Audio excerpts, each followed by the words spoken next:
Hello everybody and welcome to the ninth episode of Whirligig World. The Atlas mission is continuing. We are continuing it where we left in the last episode. Right now we are trying lower our orbit to match with the orbit of Thrasomen. But as you can see, the fuel level is dropping quite fast, and in the end we are left with nothing but detach the empty fuel tank. The only chance to get closer to Thrasomen is to use the RCS fuel system. Otherwise, Alfred and KSP will stay in the outer space. And that's not a best thing ever, yeah, I think. To get close to Thrasomen is not exactly a hard thing, but since the moon is really small, the sphere of influence of Thrasomen is very little, let's say. Yeah, the biggest difference between Mesbin and Derbin,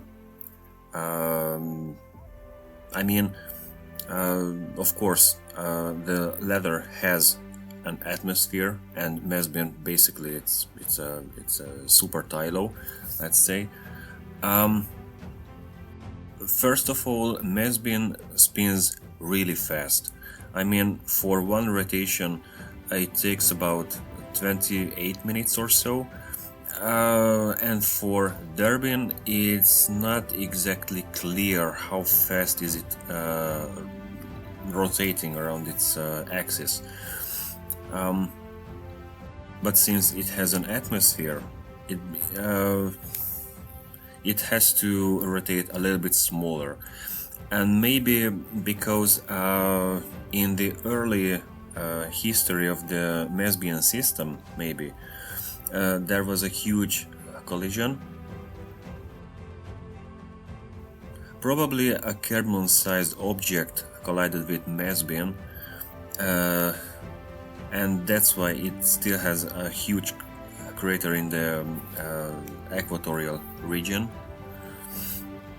And from the leftover, later became the moon called Gerbmon, Greymon, and the ring system around Mesbian, and the biggest object in this part in the ring system later became Thrasomen. And now with the help of the TWRP-2 refueling station, we are trying to get back to Thrasomen because with the help of the RCS fuel system, the Atlas could not get to orbit, yeah, around the moon. Alright. But the amount of fuel the TWRP-2 still has, 1090, it should be a piece of cake, I think so. And yeah, most importantly also, yeah, I think that Alfred and KSP also has a really serious homesick, let's say, and that's why they also wanted to get back home as fast as they can. So without the TWRP-2, everything should be, or would be, a little bit harder than right now. So, getting back. Oh, there's Carbon. It was a huge trip. You can believe me. It was really hard. And it was a really good choice to make a stop at Troymin to refuel the M1 S4 Atlas, because without the refueling process, getting back to Thrasomen would be basically impossible. Okay, burning a little bit, alright. So nothing left around here. Yeah, let's fool. Nothing else left, but waiting for a rescue mission or so. But it's still unclear that how we should do this in the future. So we're trying to get as much science as we can with the help of the lab, and so we're going on to the next mission. This is the M1D1 Firefly. This is the unmanned probe which is going to go to Derbin. This time we are trying to land on that planet. Basically, Derbin and Mesbin orbits in a semi-binaural, yeah, system, and that's why, just like as Kerbman 2 and Greyman, it believed that Derbin maybe spins in a tidally locked position, let's say, but it's still uncleared, as I already said, and that's why we are sending this little probe there. The planet is really huge. In the last mission we already let's see, explored the height of the atmosphere. Starts maybe at around 60 kilometers or so. It's still not clear, and that's why we have to be really careful, because it basically means that this planet has a really thick atmosphere, and it has a really deep gravitational well as well. So if you are trying to enter in the atmosphere with a really high speed, everything will be really bad. Okay, with the help of the nuclear engines, in theory we should get to Kerbman, that, yeah. But in the end we had to use the braking engine, yeah, to get even further. Braking engine, I mean, this is a mainsail engine. It's really powerful, and in theory I wanted to use it to stabilize the orbit around Derbin. So yeah. Yeah, and I still didn't detach the empty fuel tanks, because they are still has a purpose. You will see it later. So we're getting closer and closer to Derbin. It's around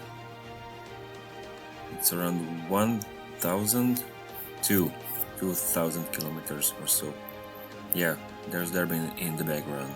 Maybe there are the moons, maybe. Okay, we're still slowing down.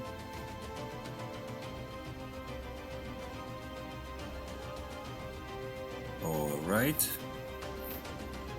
This should be enough.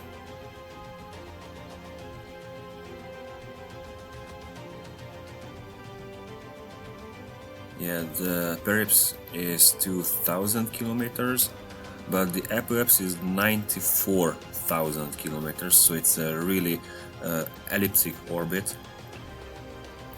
And to ensure that the spacecraft and I mean, between the spacecraft and Mesbin, there's always a stable communication connection. That's why I decided to bring these relay sets with ourselves, and that's why I did not detach those empty fuel tanks earlier.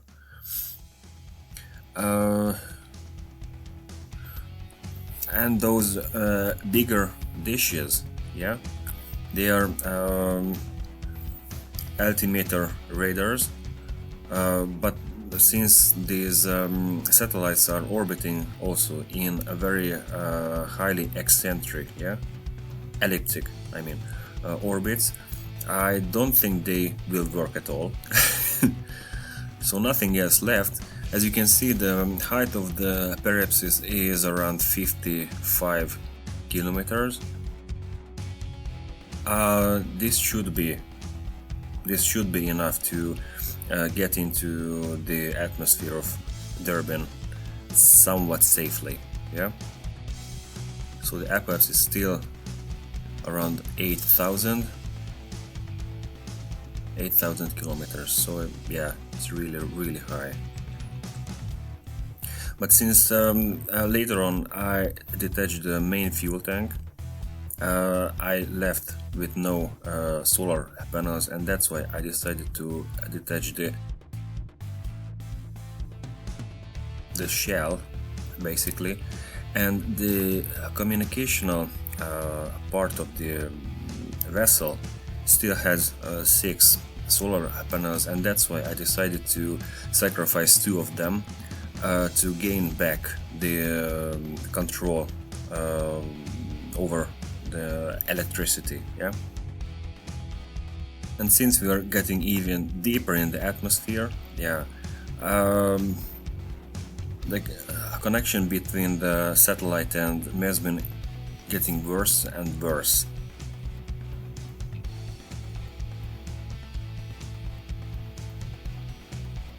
And then we lost the satellite. At least the connection was lost. And for a couple of minutes we did not have any information if the satellite survived or not. But luckily, yeah, everything went really fine. So these are the videos from the spacecraft flying through the clouds of Derbin, and the stars are slowly fading away as we are getting deeper and deeper into the atmosphere of the planet. Around 750 right now, 15, 10 meters, and finally we arrived finally. But as you can see, we are on the night side of the planet, so we still have to wait until the morning comes, yeah. And finally, right now we have the M1D1 Icarus, yeah, with the crew on board of Valentina, Bob and Bill Kerman. The spacecraft will also visit Derbin as well, but this time we will do an orbital flight, yeah, because I don't think we already had the needed parts for a mission like we did on Kerman, because you know, as I already said, Derbin is much more bigger. It's a really huge planet, yeah. And with the parts we have right now here, I don't think it would be enough. I mean, the thrust to weight ratio and the delta V maybe would not be enough to get back to orbit. But the booster stage and the main engine is from the Atlas mission, because they already proved that they are work really well. And the Hathor engine, which is thrusting, yeah, our spacecraft right now away from Mesbin. It's a really fuel efficient engine. It's from the Lackluster Lab mod.